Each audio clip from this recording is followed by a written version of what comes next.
Do you find it's very hard to define what you are? I mean, I don't know. I don't know really. I mean, yeah, on some level, yes. But I mean, I just enjoy the music, you know, and it's weird, you know, like, you know, for instance, with music, when it comes to performing, you know, like aside from listening, but the performance side, I mean, the context that I was working in, like in South Korea and in Japan and in the UK, when I was performing more regularly, like in my music, I would be in an event where, like, the kind of music I like to perform, this noise stuff, is normal. You know, it's not shocking in any way. Yeah. And people are there and they know what to expect, you know. And so, but here in Bahrain, for example, like back in December, we had that Sound and Fiction, the festival. Right. I had like this guitar and I was scratching the guitar, and then I had a sampler and I was launching this sample and stuff. You actually bought a brand new guitar for that performance. Yeah. I was like, wow, okay, that's commitment. That was my commitment. But, you know, I wanted an electric guitar for a while, you know, but I didn't play it like a normal electric guitar. I was like looking for ways to, like, you know, play with the pickups, the magnets, and the, you know, like all these different tools, because I was more interested in that, you know, and you know, it's, the question of music, you know, and again, maybe that's why I like to call it musics, like in a plural, because when it comes to performing, I mean, I think I think performances, or even being an audience member at a performance, it has different meanings. It has different values. So, for instance, I think when you go to a club where music is just, you know, playing and everybody's having a good time, that serves a function, and it's great, you know. And I think other types of music, like the more challenging stuff, that's not based on like the rhythm or the tone or the melody or how harmonious it sounds, how pleasant it sounds. Something it becomes more than just music. It becomes more like for the lack of a better word, like a ritual, you know, and like it's like a shared experience of, like, you know, when you experience something really strange.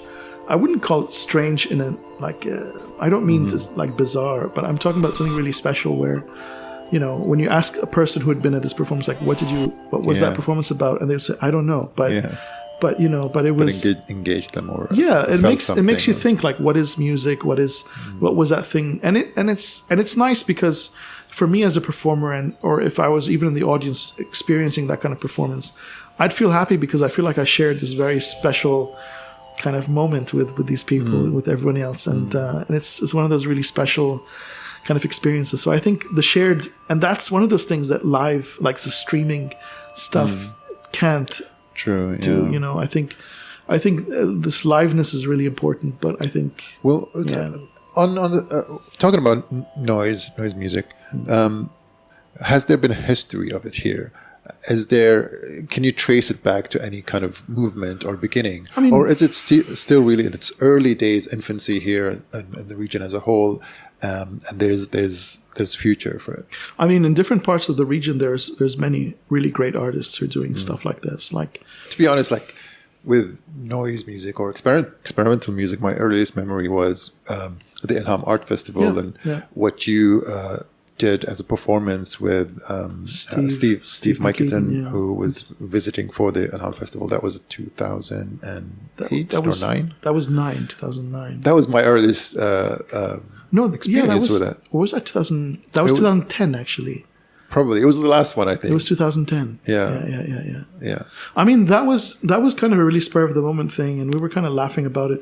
But I don't know. Maybe you are right. Maybe that is the moment where noise music started in Bahrain. It was like it started as a joke. Like we were doing a lot of these workshops on, like, I was doing these workshops on sound art, and Steve was like into like performance and stuff like that, and we just spent a lot of time laughing and laughing about stuff, and then we said, like, let's come up with this. And on the same day, it was like, let's perform tonight. Because there was one evening where there was no...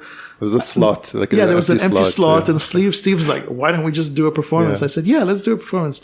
And what you used was like just stuff that you had around. Yeah, Steve had a guitar, like a reverb pedal, a delay pedal, like one of those really cheap Boss, this company called Boss. They produce these guitar effect pedals, this delay, digital delay pedal. It's a really famous, really cheap pedal you can get for like almost nothing, and a microphone. That's all he had.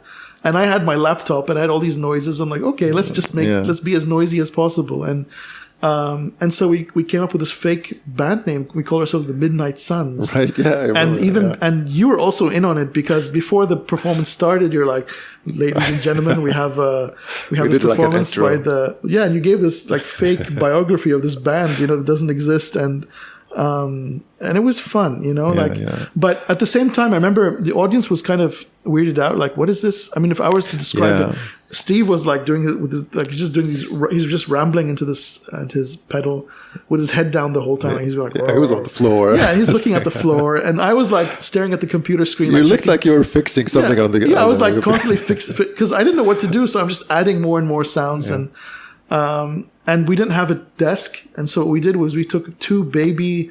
These high chairs for the babies. Yeah. Because the venue refused to give us a table, and so we took these two baby high seats. Something. And then we found the broken door that's out near the garbage. We just brought that in and used that as our desk, And we did this performance, and it was like weird, like it was just this long droning noise. And the funniest thing was my mother was in the audience, and at the end of the concert she's like, okay, you have your oud next to you, can you play Kulthum for us? So after the concert was over, I just sat in the corner and played like Kulthum music for them. And it was just really funny, like the whole situation was just. But was that the beginning of noise music in Bahrain? I don't know, maybe, like that's one possible beginning. Yeah, I mean, we've definitely done a couple after that, and it's been fun to see the progression of it. There's been a few things after that, but the thing about noise music is like there are different people who do it, and they all have different. It has different origins, different even the genesis of noise music. For example, in Bahrain, there are different possible lineages. Like. It could be people who have a background in techno, like some musicians have this background in techno music, and then they would go into like noise music. And then some people, like in my case, I studied like classical guitar and oud, and then I move into noise, And so like it's one of those things, and like punk music technically is also seen as one of the progenitors of like even grunge on some level is seen as like a progenitor of like noise music. So like noise music is also a very big kind of open. Some people also think it's an extension of jazz, and so depending on what the musician's background is, some noise musicians approach it strictly from like they have a background in theater or visual arts, like sculpture, and that's fine too, And so it's one of those weird things. But in the Gulf, generally, we don't really have a scene of people that does that. I mean. Yeah, for the most part.